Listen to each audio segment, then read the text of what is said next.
My name is Manhattan Mark, and I want to remind you that East 52nd Street, where it butts up against the East River, is a public road. If you enjoy your visit with me today, hit the like and let me know that you have gotten something of value from my presentation by subscribing.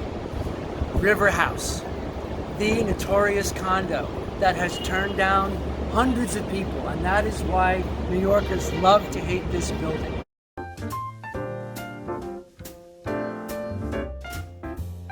But I want you to notice behind me, you don't need to get inside. From the publicly open available street, there's wonderful information. Behind us, you can see anchors, the wrought iron, nautical rope, the ripple of waves. Within the limestone, I want you to notice exquisitely carved seahorses. At the top of this building, visible from all of Midtown, 4 more wrought iron seahorses holding up a beautiful globe. The River House Campanile is designed to look like a diving bell from the early 20s. It's magnificent on the top.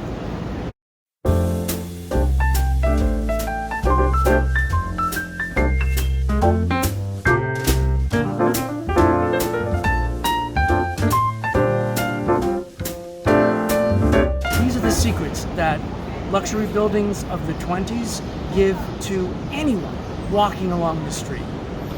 They have a private club called River Club, and this building is having such a hard time selling apartments. They're now talking about taking all of River Club, the original amenities for this building, and making River Club available to one buyer as a mansion.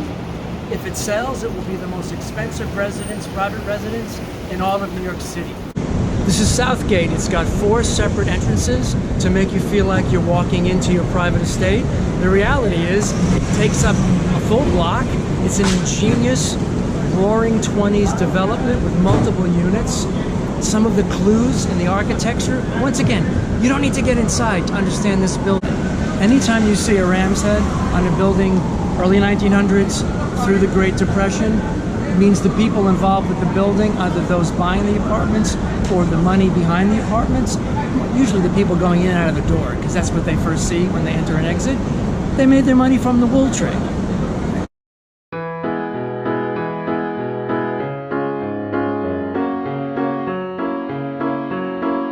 The icon for knowledge is the oil lamp sprouting off sparks or light like a star. You can see an almost identical image of the lamp of knowledge in wrought iron above the main entrance of Scribner's on 5th Avenue. And above the main entrance, we have a coat of arms that is unique to this building, especially beautiful right now. That coat of arms is designed specifically for this building. What is prominent is the star, because how do sailors navigate? By the North Star. So that is a cartouche designed specifically for a high-rise that's overlooking the East River. We've got the nautical theme continuing. Here we clearly have the god Neptune. He's holding a trident, and he's holding another Spanish galleon, and he's surrounded by the classic icons. Click on the emojis, what do they tell you? Dolphins. The dolphins surround Neptune. And he's got his feet on a small altar. The base of the altar has rippling waves, and the waves are moving towards the direction of the East River. Fantastic roaring 20s style nautical themes right here on Beekman Terrace.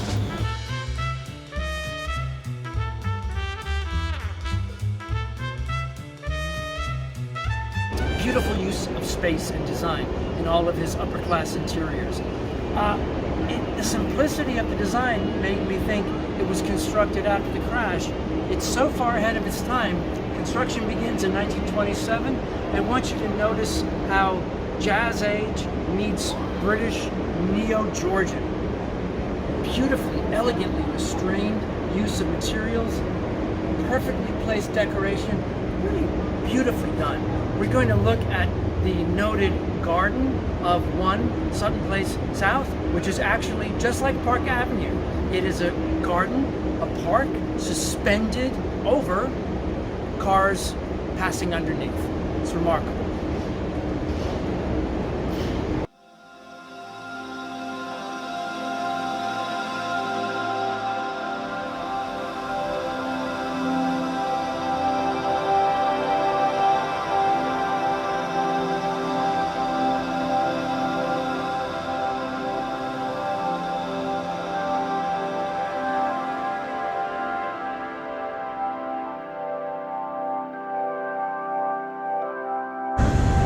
as early as the 1930s, the city of New York has been hassling the citizens of this stately palace, their private garden that they paid for, which is cantilevered over the FDR Drive. In the early 30s, the city of New York informed this building that it was structurally unsound, and they condemned that piece of garden. 18 months later, in the early 30s, the city then said, you know, we were wrong. It's constructed okay over the FDR. We'll lease it back to you. So from then until 1990, this development has leased the property that is their private garden from the city of New York for $1.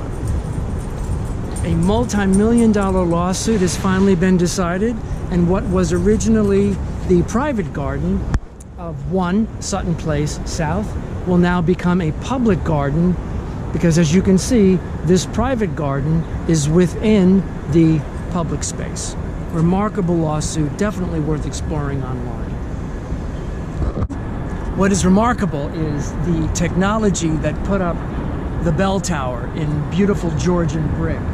Exact same construction technique is used to put up the epic tower going right up behind it. That's steel and iron supports faced with decorative brick. The difference is the epic high-rise is concrete. Imagine what the Romans did with their aqueducts. Same thing happening right behind us. Plywood forms are used. The concrete is shaped 80 stories, 90 stories, 100 stories up in the air. The concrete is poured into the plywood molds. You'll notice that the glass is being applied as decoration. That's Roman technology and 1920s technology being reinvented here in 21st century New York. It's just fantastic. New York is really a fantastic archipelago, a series of marshlands and islands connected to create what we think of as New York.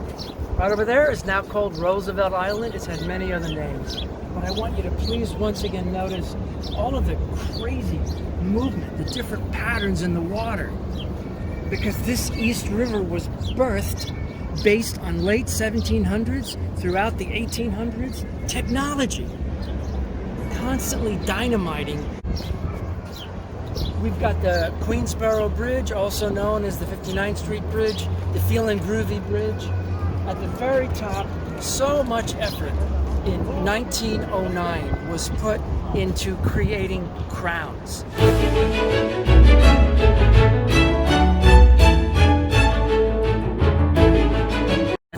That's a Beaux-Arts, industrial age, American use of iron and steel creating crowns. Do you see them now that I've noticed it? Look at the immensity of those crowns. Why? Because this bridge took you to Queens. Long Island City is part of Queens, also part of Long Island. In between Manhattan Island and the tip of Long Island is Roosevelt Island. Amazing, right? We're in what is called a Vest Pocket Park. Wouldn't you like a porcolino? A nice wild boar tucked in your vest pocket? So what I wanted to share with you is, as much as I've searched the internet, there's really nothing on why this gigantic bronze wild boar is sitting here facing the 59th Street Bridge in Uber-Wastville, aka Sutton Place. So we're going to let the art teach us why it's here. One of my favorite elements on tours in Lower Manhattan, all the way up to East Harlem, into the 1920s, there were hordes of wild pigs. They would have been smaller than this boar. He's a little bit romanticized since it's a recreation of a Florentine sculpture. But what did New Yorkers use for garbage control? Herds of wild pigs and wild boars, but smaller than this. They roamed the island. They ate the garbage. That was the waste removal for all of New York City. I think that's why this majestic fellow is here. If we look at the details, every great work of art has footnotes that add up. We see the truth in nature, right? We've got mice nibbling on vegetation because they're herbivores.